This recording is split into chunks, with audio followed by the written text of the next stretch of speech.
What's up, class? Today we're going to talk about recruitment. It's chapter 5 in our book. I'm Jack Bice. I'm Frank. I'm Garrett Banner. I'm Isaiah Canterbury.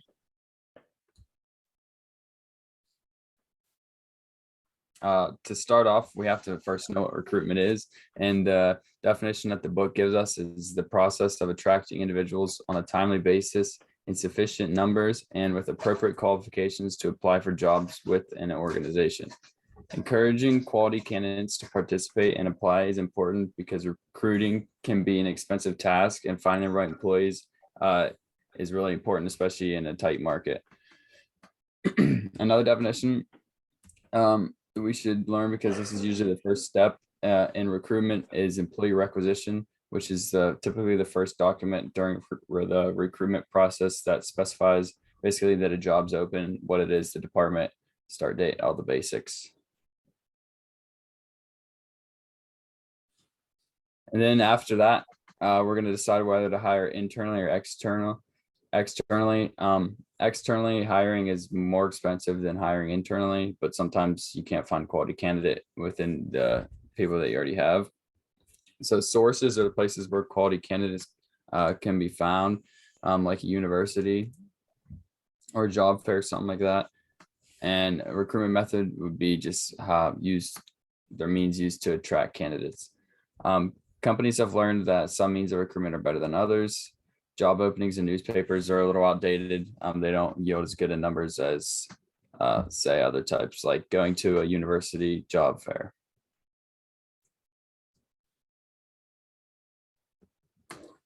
The environment of recruitment. Recruitment efforts can fluctuate due to external factors like labor market conditions. Sometimes if you're looking for a position that's hard to find, employees, that can affect the effectiveness of your strategy. And some employers recruit year round because they found out that they can have like basically a handful of people at all times in case they need more people. When looking to recruit people, you got to look for two different types of people. We got active job seekers, which are people that are committed to finding a new job, or even if they already have a job, or passive job seekers, which would basically be people that are content with themselves right now, but they would take a better situation if they had the opportunity.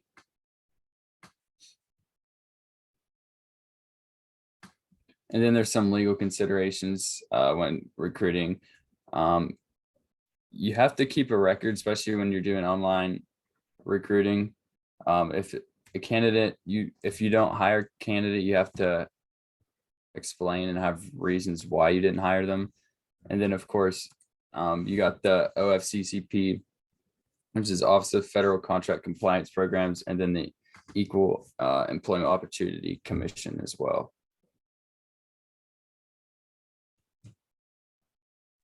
I'll be talking about internal recruitment methods. There's a few examples: of human resource database, job posting and job bidding, and then also employee referrals. There's many disadvantages and advantages for this. Some advantages are cost effectiveness, know the organization, motivate employees, and performance data. And then some disadvantages are creates vacancy, lack of change, employee problems, and also lack of skills. First, for human resource databases, it helps the organization determine whether an employee possesses the qualifications for filling the open position. And they can also be valuable for locating talent internally and supports the concept of promotion within. Next is job posting and job bidding. Job posting is a procedure for informing employees that the job opening exists and also generates interest within the company and to spread the word to the most applicants possible. And then job bidding is a procedure that permits the employees who believe they possess the required qualifications to apply for the posted job. And then for employee referrals, it involves an employee of the company usually recommending a friend or an associate as a possible candidate for the job. And there's some organizations such as Southwest Airlines, Microsoft, and Disney, and they use employee referrals, which produces the most and best qualified applicants. Alrighty, I'll be talking about the external recruitment methods. The picture on the right kind of shows just a little graph of what could be used. So to get into deeper, the external recruitment is used to fill entry-level jobs, acquire skills not possessed by current employers, and to obtain employees with different backgrounds to provide a diversity of ideas. Some examples of these external recruitment methods include high schools and vocational schools, community college, and colleges and universities. And I'll dive into those a little bit deeper.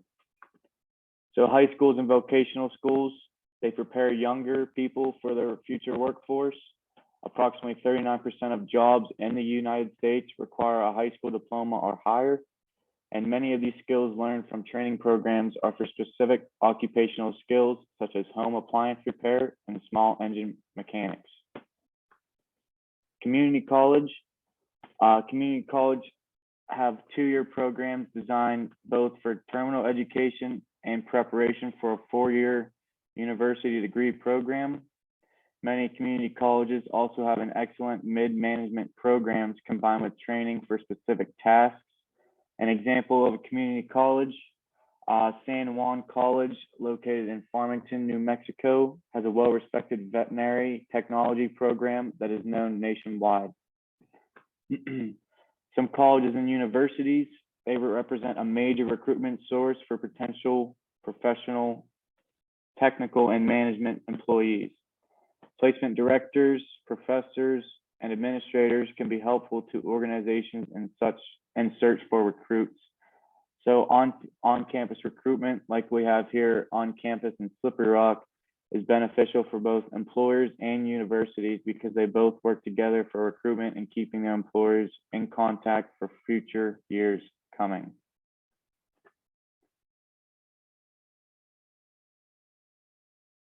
Now we're going to talk about the Chapter 5 incident.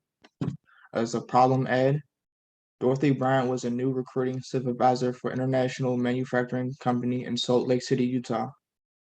One of Dorothy's first assignments was to recruit 2 software design engineers for International.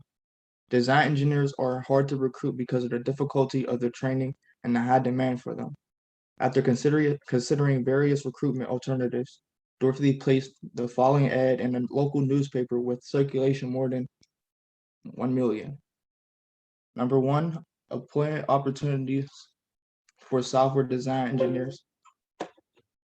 And number 2, there's 2 positions available for engineers desiring career and growth industry. Number 3, preferred recent college graduates with a good appearance and good credit rating. 4, apply today.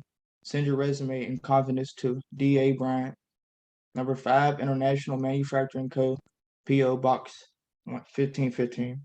And number 6, Salt Lake City, Utah 84115. More than 300 applications arrived in the first week, and Dorothy was elated.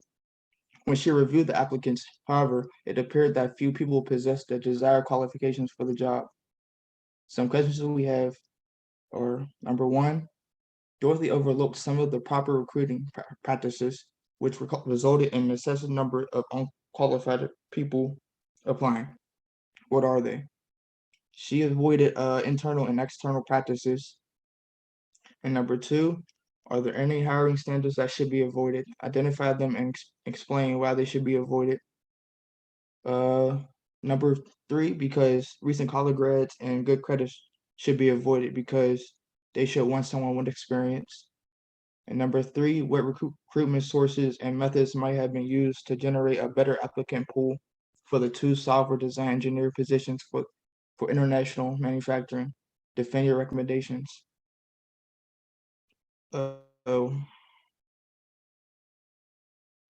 We should want employee referrals with top performers that are identified. That's it. And here is we found a human resource recruitment video.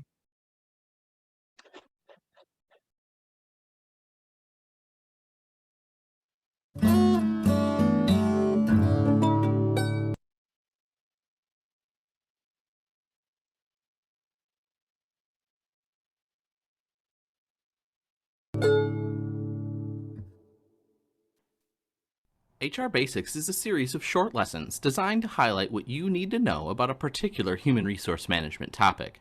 In today's HR Basics, we explore recruitment. and the process and methods behind finding the best possible candidates for jobs. Recruiting, or recruitment, is the process of generating a pool of qualified candidates for a job. To best understand recruitment, it's critical that human resource professionals understand 3 essential concepts: employment brand, recruitment process, and recruitment methods. An employment brand is the way your organization's prospective applicants, candidates, and current employees perceive you as an employer. A strong employment brand is one that clearly communicates the culture of an organization, its mission, and its values, giving people a compelling reason to want to work for and stay with the organization. All companies have an employment brand. Not every organization, however, realizes just how critical a role their employment brand plays in both attracting and retaining talent. A recent study found that companies with a strong employment brand attract at least 3.5 times more applicants per job posting than do companies in the same industry. An Employer Branding Institute study showed that nearly half, 49% of employees, cited an employer's reputation as a major influencer in deciding where to work. Your employment brand strategy is a long-term effort that permeates every aspect of talent management. So invest in rigorous, ongoing process to build your employment brand that includes, first, assessing your employment brand. This is done through passive and active research that involves employees and outsiders. Second, defining your message. Clearly communicating your value proposition requires you to define it and find that something meaningful about your organization that you'll communicate through your brand. Third, communicating your brand. You need to disseminate your message loud and clear, both internally and externally. And fourth and finally, evaluating your message. Looking at the effectiveness by measuring the effects of your employment branding efforts through your talent management process. Now let's turn to the recruitment process. This includes 3 primary elements. First, planning. Understanding why you're recruiting, your objective, and how to attract the type of employees you need. Second, the job posting, creating and distributing a notice of a current job opportunity to allow for application of recruitment methods. And third, communication, the information shared between the employer and a candidate throughout the recruitment process itself. When planning recruitment, consider these 4 elements. How much money is available? How quickly must the opening be filled?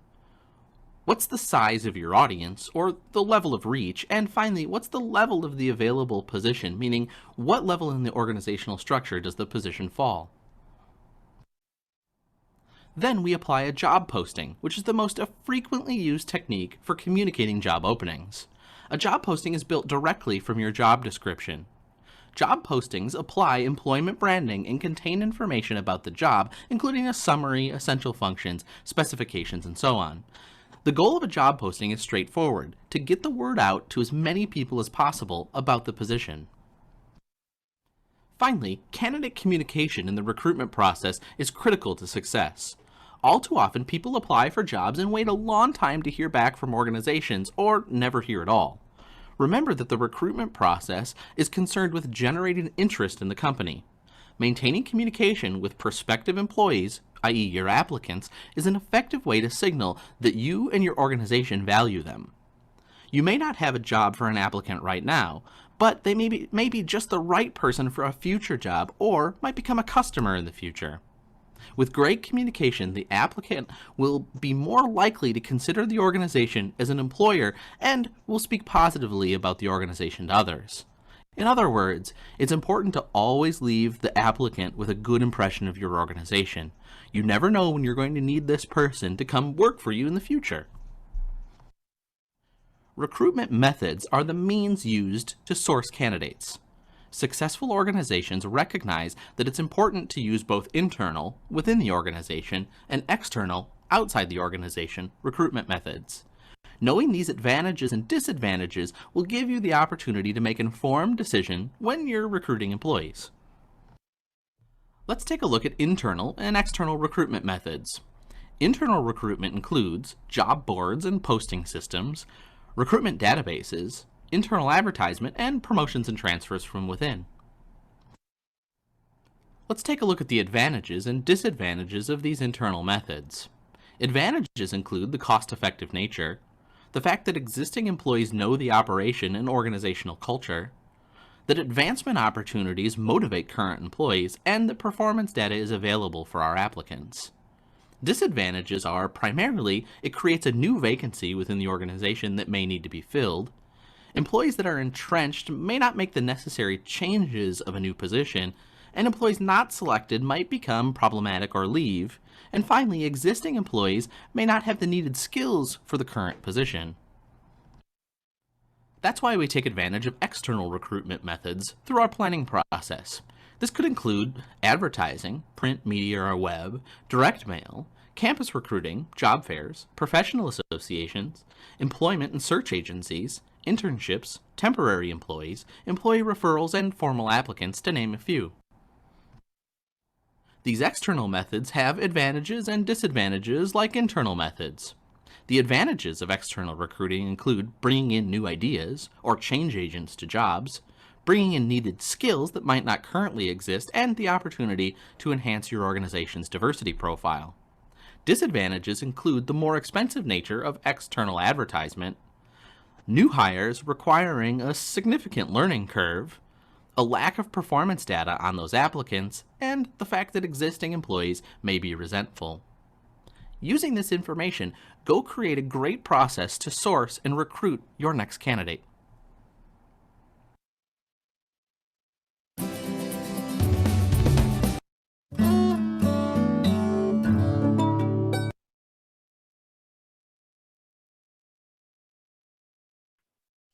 There are some questions for discussion. First one is, have you ever referred a friend or been referred to a job, and did you get a bonus for this? Our second question is, if you were to pick a recruitment method such as internal or external, which one would you pick and why? All right, I think that's a wrap. How do you?